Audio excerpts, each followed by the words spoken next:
योग्यता एकेडमी में आप सबका हार्दिक स्वागत करती हूँ। अभी कुछ दिन पहले HAS की परीक्षा हुई है और इसमें हिंदी की भी परीक्षा आपकी हुई थी। आज हम हिंदी का जो प्रश्न पत्र है उसी पर चर्चा करेंगे। तो जो प्रश्न पत्र आपका है वो 100 अंकों का होता है और इसमें कुल मिलाकर 5 प्रश्न होते हैं। पहला जो प्रश्न है वो आपका निबंध होता है जो 30 अंकों का होता है। दूसरा निबंध आपका अनुवाद का होता है, इसके 2 भाग होते हैं, इंग्लिश से हिंदी में अनुवाद और हिंदी से अंग्रेजी में अनुवाद। ये भी 10-10 अंक के होते हैं। तीसरा प्रश्न आपकी व्याख्याएं होती हैं, इसमें पद्यांश और गद्यांश दोनों की आपको व्याख्या करनी होती है। प्रश्न नंबर जो 4 है उसके पार्ट होते हैं, भाग होते हैं और अंतिम प्रश्न 5वां जो है उसमें भी 6 प्रश्न होते हैं जो 1-1 अंक के होते हैं। तो हम शुरुआत करेंगे पहले प्रश्न से। पहला प्रश्न आपका था निबंध, जिसमें 3 विषय आपके आए थे। एक था राष्ट्रीय शिक्षा नीति 2020। इसमें आपको बताना था कि जो हमारी पुरानी नीति है उसके अंदर क्या क्या बदलाव हुए हैं, अब नई नीति में कौन कौन से और प्रावधान जो है वो जोड़े गए हैं और कौन सी समितियां जो है गठित की गई हैं जिन्होंने इस पर कार्य किया है। दूसरा हमारा था हिंदी भाषा की वर्तमान स्थिति और भविष्य। तो इसमें आपको बताना था कि आज हिंदी की स्थिति कैसी है। तो आज हिंदी की स्थिति काफ़ी अच्छी है, क्योंकि विदेशों में जो विश्वविद्यालय हैं वहाँ पर हिंदी का अध्ययन और अध्यापन दोनों हो रहा है और विदेशी भी इस भाषा को सीख रहे हैं। लेकिन एक विडंबना ये है कि भारत में थोड़ी अभी स्थिति उतनी ठीक नहीं है, क्योंकि हम लोग क्या सोचते हैं कि भाई हिंदी हमारी भाषा है, हम हिंदी में बोलते हैं, पढ़ लेते हैं, लिख लेते हैं, सुन लेते हैं और समझ लेते हैं, तो बस हमने हिंदी जान ली। तो उस वजह से थोड़ा सा हिंदी यहाँ पर इतनी अच्छी स्थिति हम नहीं कह सकते, लेकिन विदेशों में इसकी जो है पहचान हो गई है और भविष्य इसका बिल्कुल उज्जवल है। क्यों? ऐसा माना जा रहा है कि 2050 तक हिंदी जो है वो विश्व की दूसरी भाषाओं के बराबर आ जाएगी। तो हमें इसमें ये बताना था। फिर तीसरा है सूचना प्रौद्योगिकी क्रांति और भारत। तो भारत में इसका क्या प्रभाव पड़ा है। तो भाई बच्चों, आप लोग जानते हो जो ये हमारी सूचना प्रौद्योगिकी का जो विकास हुआ है उसमें बहुत ज़्यादा आज हमारा विकास हो गया है। अब देखो ना, हर बच्चे के हाथ में आज मोबाइल है, ये सूचना प्रौद्योगिकी का ही एक नमूना है। इसके अतिरिक्त जब हमारा कोरोना हुआ था तो अध्यापक और जो विद्यार्थी थे उनके बीच में जो संपर्क हुआ था वो देखो ऑनलाइन, जिसे आप लोग कहते हैं, उसके द्वारा हुआ था। आजकल तो इस पर बच्चों बिजनेस भी चलने लगा है ऑनलाइन पर और काफ़ी ये बिजनेस जो है वो ग्रो कर जाता है ऑनलाइन के ऊपर ही। तो ये सब जो है ये सूचना प्रौद्योगिकी की ही क्रांति है। अब हमारा जो दूसरा प्रश्न है वो है हमारा अनुवाद का प्रश्न। ये देखिए यहाँ हमने लिखा हुआ है, देखो, अंग्रेजी गद्यांश का हिंदी में अनुवाद, ये हमने लिखा हुआ है। इसमें बच्चों इस बात का ध्यान रखना चाहिए कि ऐसा होता है जब हम अंग्रेजी से हिंदी में अनुवाद करते हैं तो बहुत सारे ऐसे शब्द होते हैं वाक्य को सही बनाने के लिए हमें अपनी तरफ से लगा देने होते हैं, तो वो मान्य होते हैं, यानी उनको माना जाता है। लेकिन जो अंग्रेजी के वाक्य हैं उनका अर्थ नहीं बदलना चाहिए।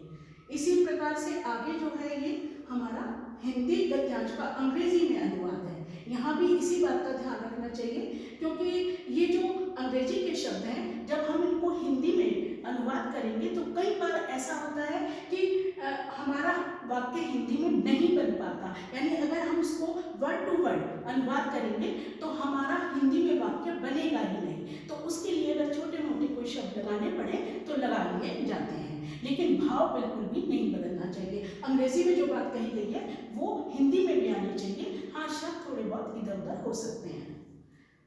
अब हमारी है तीसरा प्रश्न। तीसरा प्रश्न जो है इसके भी 2 भाग हैं बच्चों। इसमें एक है पद्यांश की व्याख्या और एक है गद्यांश की व्याख्या। दोनों के लिए 10-10 अंक आपको मिलते हैं। तो यहाँ पे ये इस तरह से लिखा जाना चाहिए। सबसे पहले हम इस संकेत लिख लेते हैं, मनुष्य मात्र बंधु है, मनुष्य के लिए जिए। अब इससे ये पता चल जाता है कि हम यहाँ से यहाँ तक की व्याख्या कर रहे हैं। ये शब्दार्थ हैं बंधु, भाई, विवेक, समझ, बुद्धि, ज्ञान और स्वयंभू जो अपने आप उत्पन्न होता है, ईश्वर के लिए यहाँ पर कहा गया है। बाह्य, बाहरी, अंतरैक्य, आत्मा की एकता यानी अंतःकरण, हमारा हृदय, हमारा मन, और प्रमाणभूत, साक्षी, व्यथा, कष्ट और पीड़ा। अब इसमें जब हम ये शब्द अर्थ लिख लेते हैं उसके बाद ये प्रसंग हम लिखते हैं। अब यहाँ पर बच्चों हमने आपको बता दिया कि ये जो कविता है ये मैथिली शरण गुप्त की लिखी हुई है, इसलिए हमने यहाँ पर इसका नाम लिख दिया है। लेकिन आपको हो सकता है ना पता हो कि ये किस कवि की कविता है और कौन सी कविता से ली गई है, तब हम सिर्फ इस प्रकार इसको लिख सकते हैं कि प्रस्तुत पद्यांश कवि, और वहां पर आप छोड़ दीजिए, डैश करके छोड़ दीजिए, द्वारा रचित है। तो एग्जामिनर को ये पता चल जाएगा कि बच्चे ने जो है वो परिचय ठीक दिया है। उसके बाद हम इसमें प्रसंग लिखते हैं, यानी कवि जो है किस संदर्भ में बात कर रहा है, किस क्या बताना हमको चाह रहा है। तो यहाँ पर इस पद्यांश में कवि ने बताया कि हम सब एक ईश्वर की संतान हैं, अतः मनुष्य को समझना चाहिए कि हम एक दूसरे के भाई हैं।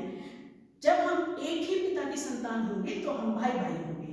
तो यहाँ हम परम पिता यानी ब्रह्मा की बात कर रहे हैं, ईश्वर की बात कर रहे हैं। ये फिर उसके बाद व्याख्या आती है। ये कवि कहना चाहता है कि मनुष्य अगर ये समझ जाए कि हम सब भाई भाई हैं तो इससे बड़ी कोई समझ उसकी नहीं हो सकती। जो पुराणों में जिसे स्वयं उत्पन्न होने वाला माना है अर्थात परमात्मा माना है, वही हम सबका पिता है। मनुष्य जैसे कर्म करता है उसको वैसे फल मिलते हैं। इस आधार पर हम अलग अलग हो सकते हैं, लेकिन हम सबका पिता परमात्मा ही है, इसलिए हम सब भाई भाई हैं। ये जो भेद है हमारे बीच में, ये बाहरी भेद है। हमारे कर्मों के आधार पे जो हमारे लिए भेद है वो बाहरी कारण है। तो अर्थात मनुष्य के कर्म भले ही अलग हो, लेकिन कर्म के आधार पे चाहे मनुष्य में अंतर हो, किंतु हमारे जो वेद हैं वो इस बात के साक्षी है कि हम सबकी आत्मा एक ही है। और कवि सबसे बड़ी बात यहाँ पे ये कहता है कि यदि भाई ही भाई के दुख और कष्ट और पीड़ा को ना हरे तो उसका जीना व्यर्थ है, क्योंकि मनुष्य वही होता है जो प्रतिकूल समय में मनुष्य के काम आए और उनके कष्टों को दूर करने की सहायता करे। अब इसमें भाव जो है, भाव ये है कि मनुष्य के बाहरी कर्म अलग अलग होने के कारण तो उनमें भेद हो सकता है, लेकिन प्रत्येक मनुष्य एक ही ईश्वर की संतान है, सभी की आत्मा एक है और सभी मनुष्य भाई बंधु हैं। फिर उसके बाद जो लास्ट हमारा बिंदु होता है, अंतिम बिंदु, वो विशेष होता है। तो विशेष में आपको बताना होता है इसका भाव और इसका काव्य सौंदर्य। काव्य सौंदर्य के अंदर हम 5 बातों का वर्णन करते हैं, भाषा, शैली, अलंकार, रस और छंद वगैरह। और भाव कवि का क्या आशय है, कवि जो है वो क्या भाव प्रकट करना चाहता है। तो यहाँ पर कवि ने ऐसे मनुष्य को मनुष्य माना है जो दुख और कष्ट में दूसरे मनुष्य की सहायता करे, और कवि ने सभी मनुष्यों को एक ईश्वर की संतान माना है, ये भाव है। और मनुष्य को उसके कर्मों के आधार पर फल की प्राप्ति होती है, जो मनुष्य को अलग होने का बाहरी कारण है, पर आत्मा सबकी एक है। यहाँ एक्चुअली थोड़ा गलत हो गया, ये ऊ नहीं अ है। अब इसमें हमें बोली बतानी है, तो ये खड़ी बोली है और तत्सम शब्दावली है, क्योंकि इसमें कुछ शब्द तत्सम भी हैं, और शांत रस है। कवि ने परमात्मा की बात की है, मनुष्य से मनुष्य के प्रेम की बात की है, मनुष्य दूसरे की पीड़ा हरे इसकी बात की है, तो यहाँ शांत रस है। अब गद्यांश की व्याख्या पे आते हैं। बिल्कुल पैटर्न वही होता है, संकेत पहले लिख देते हैं, उसके बाद शब्दार्थ लिखते हैं। प्रजापति ब्रह्मा को कहा है, ईश्वर को कहा है। ब्रह्मा जैसे सृष्टि की रचना करता है, वैसे कवि जो है अपने काव्य की रचना करता है। परिधि घेरा, दृष्टा देखने वाला, नियामक बनाने वाला। ट्रेजेडी अंग्रेजी का शब्द है, इसका अर्थ हिंदी में है दुखांत। पंख फड़फड़ाना, मुक्ति के लिए प्रयास करना, यहाँ भी ये लिए बच्चों गलत हो गया है। आतुर, उत्सुक, तत्पर और शुद्ध, दुखी, खिन्न, परेशान, और रुद्र स्वर, दबी हुई आवाज। तो इसका हमने ये प्रसंग लिखा यहाँ पर। अब ये रामविलास शर्मा द्वारा लिखा गया है, ये हमें पता था तो हमने बता दिया। बस आपको जरूरी नहीं है हर एक ही पद्यांश का जो लेखक है उसका नाम पता हो, तो उसके लिए वही करते हैं कि यह गद्यांश, और यहाँ छोड़िए डैश करके, द्वारा लिखा गया है। इस गद्यांश में लेखक ने कवि का महत्व दर्शाया है। प्रसंग है ये, यानी ये जो हमारा अनुच्छेद है, जो गद्यांश है, वो किस संदर्भ में कवि या लेखक ने लिखा है। तो कवि ने, जो लेखक है उसने कवि का इसमें महत्व दर्शाया है और बताया कि कवि के लिए मानव संबंध बहुत महत्व रखते हैं। और फिर उसके बाद हम व्याख्या करते हैं। ये व्याख्या वहां पर आ गई है बच्चों, लेकिन आपको अलग से इसको लिखना है जिस तरह से ये प्रसंग लिखा है। तो लेखक कहता है कि यदि मानव संबंध वैसे ही होते जैसे कवि चाहता, तो उसे ब्रह्मा बनने की आवश्यकता नहीं होती, यानी प्रजापति बनने की आवश्यकता नहीं होती। तब वो अपनी मर्जी से लिखता, तब वह वही लिखता जो वो लिखना चाहता है। अभी वो क्या कर रहा है, समाज के अंदर जो कुछ देख रहा है उसके ऊपर वो अपना साहित्य रच रहा है। कवि अपनी कविताएं, अपने लेखक अपने कहानियां या अपने लेख उस आधार पर लिख रहे हैं जो वो समाज में होते हुए देख रहे हैं। लेखक यहाँ पर ये कहना चाहता है कि समाज के अंदर अभी मनुष्य का संबंध जो है, मानव संबंध जो आपस में है, वो अभी ठीक नहीं है और इसमें सुधार की आवश्यकता है। आगे वो कहता है कि जो कवि है उसके लिए तो मानव संबंध बहुत ज्यादा महत्वपूर्ण है, इसलिए वो क्या करता है, जब अपनी काव्य रचना करता है, अपनी कविताएं रचता है, अगर वो ईश्वर के रचे तो उसे भी पहले वो मनुष्य का रूप दे देता है। अभी देखा ना, जैसे कृष्ण है, जब हम कृष्ण पर कवि कविताएं लिखते हैं तो उसे बच्चा बना देते हैं, माँ उसको लोरी सुना रही है। कृष्ण को हम जैसे बताते हैं कि भाई गोकुल में वो मक्खन खा रहे हैं, तो हमने उसको क्या करा, मानव बना दिया। बाद में हमने कंस का उन्होंने वध किया और वो फिर मथुरा के राजा बन गए। तो ईश्वर को भी वो पहले मानव का रूप देता है, फिर उसके ऊपर वो अपनी रचनाएं करता है। और ये जो मानव संबंध है ये ठीक नहीं है समाज के अंदर। कवि का असंतोष का कारण यही है कि समाज में आज मनुष्य के बीच में जो संबंध है वो अच्छे नहीं है। लेखक यहाँ पे कहता है कि इसी वजह से जो अंग्रेजी के प्रसिद्ध नाटककार शेक्सपियर थे, उन्होंने इतने दुखांत एक रचना की थी। दुखांत होता है जिसका अंत दुखी वाला हो। मानव संबंध रूपी पिंजरे से जब अधिकांश लोग बाहर निकलना चाहते हैं, यानी जो मनुष्य हैं, जब इन संबंधों को लेकर वो परेशान हो जाते हैं, इनको निभा नहीं पाते या उनको इससे परेशानी होने लगती है, तब वो इससे बाहर निकलना चाहते हैं, लेकिन वो अपने मुंह से इस बात को नहीं कह पाते कि मैं ये संबंध तोड़ना चाहता हूँ। तब जो कवि है वो क्या करता है, तब वो उनकी आवाज को उठाता है। यानी जो मनुष्य मानव संबंध के से प्रसन्न नहीं है, खुश नहीं है और उससे बाहर निकलना चाहते हैं, लेकिन मुंह से नहीं कह रहा है, तब कवि जो है उनकी वाणी बनता है। वो अपने काव्य के द्वारा ये बता देता है और उस मानव की पीड़ा की आवाज को वो उठा देता है। जैसे रुद्र बताया था ना अभी मैंने, रुद्र मतलब रुका हुआ, दबी हुई, जो आवाज दबी हुई है वो आवाज कवि उठाता है। अब इसका विशेष है जो अंतिम बिंदु है, इसमें लेखक ने कवि की तुलना प्रजापति से की है, यानी ब्रह्मा से की है। ब्रह्मा भी सृष्टि रचता है और कवि जो है वो काव्य रचता है।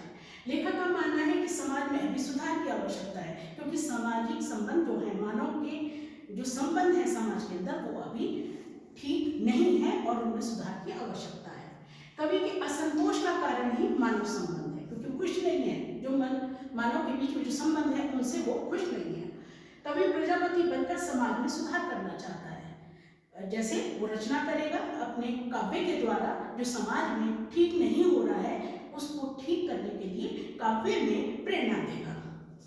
भाषा प्रभावपूर्ण एवं सशक्त है, अच्छी भाषा है, विचार और भावनाओं का अद्भुत समन्वय है और वर्णनात्मक शैली है। कवि ने अपनी बात को, लेखक ने अपनी बात को वर्णन करते हुए बताया है। अब हमारा आता है व्याकरण वाला हिस्सा। तो इसके लिए मुहावरे थे आपके, आंख का अंधा, गांठ का पूरा, मूर्ख लेकिन धनवान। बच्चों पहले क्या होता था, हमारे पास अलमारियां नहीं होती थी, संदूक नहीं होते थे और पैसा रखने की या बैंक नहीं होते थे, तो क्या करते थे लोग, अपने पैसों को एक कपड़े में बांध लेते थे जिसे गांठ कहते थे। तो जिसकी गांठ भरी हुई है यानी उसके पास पैसा पूरा है।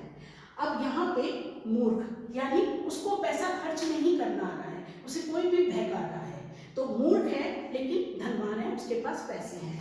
हमने वाक्य ये बनाया है, पवन हर बार दुकानदार के बहकावे में आकर अनुपयोगी वस्तुएं खरीद लाता है, तभी तो उसे आंख का अंधा और गांठ का पूरा कहते हैं। पैसा है, दुकानदार बेवकूफ बनाता है और उसका पैसा खर्च करवा देता है।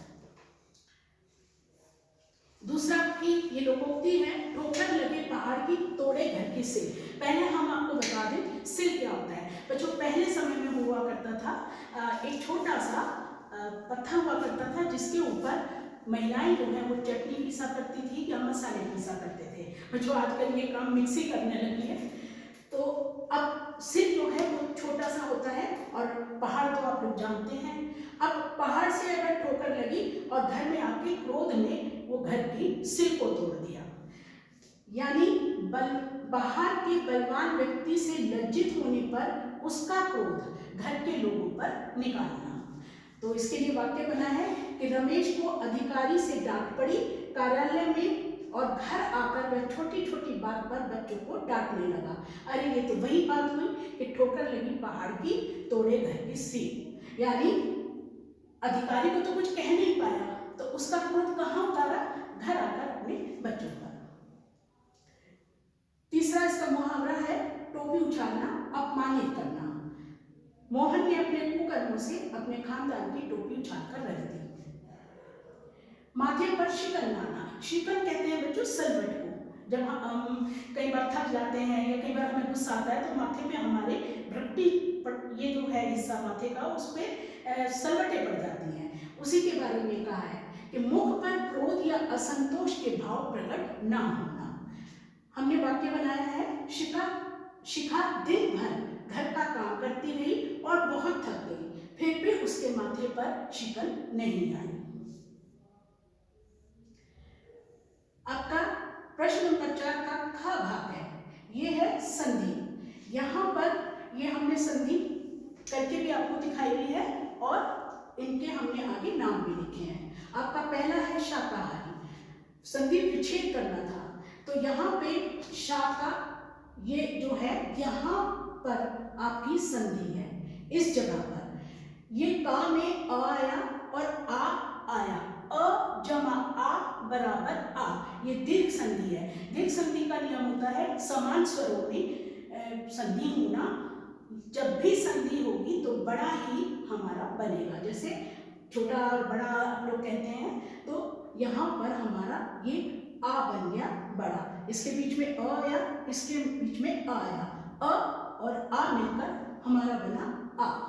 ऐसे बिल्कुल मध्यावधि है, यहाँ भी अ और अ दोनों समान स्वर हैं और हमारा आ बन गया, ये भी दीर्घ संधि है। अब है सहानुभूति, इसमें यहाँ पर संधि आई है ये, तो स ह में आया अ और ये अ जमा अ बराबर आ, यहाँ पर ये आ गया। ऐसे अधिका अधिक, अधिक जमा अधिक दीर्घ संधि है। महा जब यहाँ पर महा जमा आशय महाशय। परीक्षा ये भी आपकी दीर्घ संधि है, इसमें छोटी ई और बड़ी ई के बीच में संधि है, छोटी ई जमा बड़ी ई बराबर बड़ी ई, दीर्घ संधि। ये है परोपकार, पर जमा उपकार, यहाँ पर अ और उ मिलकर ओ बने हैं, ये आपकी गुण संधि है। इसका अंतिम शब्द जो है वो है भगवत गीता, तो जब हम इसका विच्छेद करेंगे तो हम द को त में बदलेंगे, ये हमारी व्यंजन संधि है। इसका नियम होता है कि पहले को तीसरे में बदलते हैं और तीसरे को पहले में बदलते हैं, यानी अगर हमारे पास संधि शब्द में तीसरा वर्ण है तो हम उसे पहले में बदलेंगे। आप जानते होंगे वर्ग होते हैं हमारे कावर और इसी तरह से चावर और तावर, तो ता वर्ग का पहला ता और दूसरा वर्ण हुआ था, हुआ द। अब हमारा आया विलोम शब्द। विलोम आप जानते हैं उल्टे अर्थ देने वाले शब्द होते हैं। अनाहूत, अनाहूत कहते हैं जिसे बुलाया ना गया हो, तो आहूत जिसे बुलाया गया हो। अधम, अधम कहते हैं जो दुष्ट होता है, जो नीच होता है, शाब्दिक अर्थ इसका नीच है। और ये उत्तम, उत्तम जो बढ़िया होता है। उन्नत जो ऊपर जाता है, और अवनत जो नीचे जाता है। उपमान और व्यतिरेक। उपमान शब्द जो है ये हमारा एक अलंकार होता है, उसके अंतर्गत हम इसका इस्तेमाल करते हैं। उपमान कहते हैं जब किसी वस्तु की तुलना के लिए हम कोई वस्तु सामने प्रकट करें। जैसे अगर हम राधा की सौंदर्य की तुलना चांद से करते हैं तो चांद हमारा उपमान है, यानी वस्तु को हम या व्यक्ति को तुलना के लिए सामने लाते हैं। व्यतिरेक अभाव यानी सामने नहीं है, ये संस्कृत का शब्द है, इसलिए उपमान का व्यतिरेक। ज्येष्ठ कनिष्ठ, ज्येष्ठ सबसे बड़े को कहते हैं और कनिष्ठ सबसे छोटे को कहते हैं। मितव्ययी अपव्ययी, मितव्ययी का अर्थ होता है जो बहुत संभाल के खर्च करता है, अपव्ययी जो बर्बाद करता है, फिजूल खर्ची करता है। प्रवृत्ति निवृत्ति, प्रवृत्ति आदत को कहते हैं, जो सांसारिक हमारे भोग होते हैं उनके प्रति जो हमारा लगाव होता है उसको भी कहते हैं। और निवृत्ति जब हम इन सब को छोड़ देते हैं। क्षणिक जो एक क्षण के लिए हो, और शाश्वत जो हमेशा रहता हो। अब हमारा है वाक्यांश के लिए एक शब्द। ये प्रश्न 4 का घ भाग है। जिसका कोई शत्रु ना हो, अजात शत्रु। अगर आपका आ जाता है कि जिसका कोई शत्रु ना जन्मा हो, तो भी अजात शत्रु ही हम लिखते हैं। जिसके बारे में कोई निश्चित ना हो, अनिश्चित। ये तो बहुत आसान है, आप लोग सब जानते होंगे। जो कम बोलता है, तो कम को हम कहते हैं अल्प, तो अल्प भाषी। आप इसको मित भाषी भी कह सकते हैं। पूर्व में हुई हानि की भरपाई, क्षति पूर्ति। अब है शब्दों के शुद्ध रूप। शब्दों के शब्द रूप में अंकुर हमारा बिल्कुल ठीक है। ये शायद भटकाने के लिए या वास्तव में आपकी परीक्षा लेने के लिए शब्द लिखा होगा। अंकुर अनुस्वार इस पे लगा है, और अनुस्वार हम की जो ध्वनि है उसको हम नाक से निकालते हैं, तो अंकुर ये ठीक है। अनुग्रहित नहीं, अनुग्रहित, ग में एरे लगना था। अत्युक्ति नहीं होता, अत्युक्ति होता है, अत्युक्ति।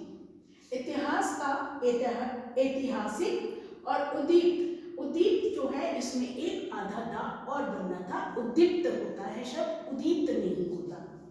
कवित्री, कवित्री में हमारा जो उच्चारण है वो कवित्री नहीं है, कवयित्री है। तो या पे छोटी ई और त्रा पे बड़ी ई की मात्रा लगनी थी। कुटुंब में दोनों ही छोटे ओ की मात्रा लगनी थी। तत्वाधान, इसमें बच्चे हमेशा ही गलती करते हैं।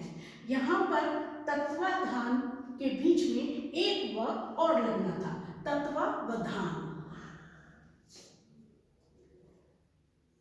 अब है समान दिखने वाले शब्दों के अर्थ। अयश, अयश, अंतर क्या है? श और सा का। तो अयश बदनामी, अपयश, और अयस कहते हैं लोहा। अनल आग को कहते हैं, और अनिल हवा को कहते हैं। कटक सेना, और कंटक कांटा होता है। परुष कठोर, और पुरुष नर।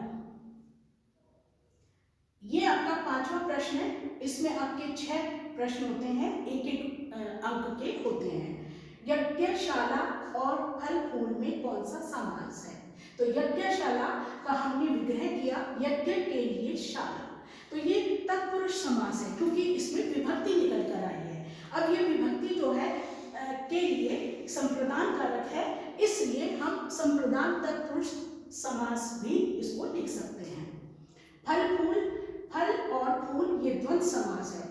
फल जो द्वंद्व समास है इसकी पहचान होती है, एक तो योजक चिन्ह होता है, दूसरा जो शब्द जोड़ों में बोले जाते हैं वो होते हैं, या फिर जो लिंग होते हैं एक दूसरे के, जैसे दादा दादी, तो वो भी हमारा द्वंद्व समास होता है, या फिर एक दूसरे के विपरीत होते हैं। तो यहाँ पर ये जोड़ों में बोले जाने वाला यानी युग्म शब्द है फल और फूल। अक्सर हम इसको साथ में बोलते हैं। वह लोग जा रहे हैं। अब यहाँ जो है आप देख रहे हैं यहाँ बिंदी लगी है, इसका मतलब जो है वो हमारे बहुवचन को दर्शा रहा है। वह हमारा एक वचन है, तो कर्ता हमारा एक वचन का है और क्रिया हमारी बहुवचन की है। तो हम बहुवचन की क्रिया के अनुसार जब यहाँ बदलेंगे तो वह का जो बहुवचन है वो हो जाएगा वे। तो वे लोग जा रहे हैं। ये नीचे हमने लिखा भी है। भयानक और करुण रस के स्थायी भाव बताइए। भयानक का भय होता है और करुण का शोक होता है। हमारे स्थायी भाव क्या होते हैं? स्थायी भाव हमेशा ही हर मनुष्य के अंदर सुप्त अवस्था में पड़े रहते हैं, यानी 9 तरह के भाव जो हैं वो हर मनुष्य के अंदर होते हैं। जब उन्हें अनुकूल परिस्थिति मिलती है तो वो परिपक्व हो जाते हैं, यानी बाहर निकल आते हैं। तो स्थायी भाव भय होता है और करुण का शोक होता है। अब आपका है अर्जुन और शती के 2 पर्यायवाची लिखिए। हमने तो यहाँ 2 ही लिखे हैं, एक धनंजय और एक पार्थ। इसके अलावा कौंतेय भी हो सकता है क्योंकि वो कुंती के पुत्र थे, और बुडाकेश हो सकता है। बुडा कहते हैं घुंघराले और केश कहते हैं बालों को। तो कहते हैं अर्जुन के जो केश थे वो घुंघराले थे, इसलिए उनका एक नाम बुडाकेश भी है। फिर शती तो क्षय और हानि, इसके अलावा नुकसान भी हो सकता है और घाटा भी हो सकता है और टोटा भी हो सकता है। कहते हैं ना इस चीज का टोटा पड़ गया। अब है तत्सम रूप। तत्सम रूप क्या होते हैं? जो संस्कृत से सीधे हमारे हिंदी में आ गए हैं। तो आलस हम बोलचाल में बोलते हैं, इसका है आलस्य। चौपाया, चतुष्पद। चौपाया यानी जिसके 4 पैर हो। अत्यल्प और साक्षात्कार शब्दों के उपसर्ग। अत्यल्प में अति उपसर्ग है और जो साक्षात्कार है इसमें हमारे हिसाब से कोई भी उपसर्ग नहीं है। हमने कुछ विद्वानों से भी पूछा है तो उन्होंने भी बताया कि जो 22 उपसर्ग हमारे होते हैं उनमें से कोई भी उपसर्ग यहाँ पर नहीं आ रहा है। अगर हम इसको तोड़कर भी देखें, मान लीजिए स को बाहर निकालते हैं तो अक्षात बनता है हमारा, जिसका कोई मुझे सही अर्थ नजर नहीं आ रहा है, इसलिए हमारे हिसाब से इसमें कोई उपसर्ग नहीं है। आशा करती हूँ आपको ये समझ में आ गया होगा और बहुत जल्द ही हम एनटी का जो हमारा प्रश्न पत्र है उसको भी हल करेंगे आपके सामने।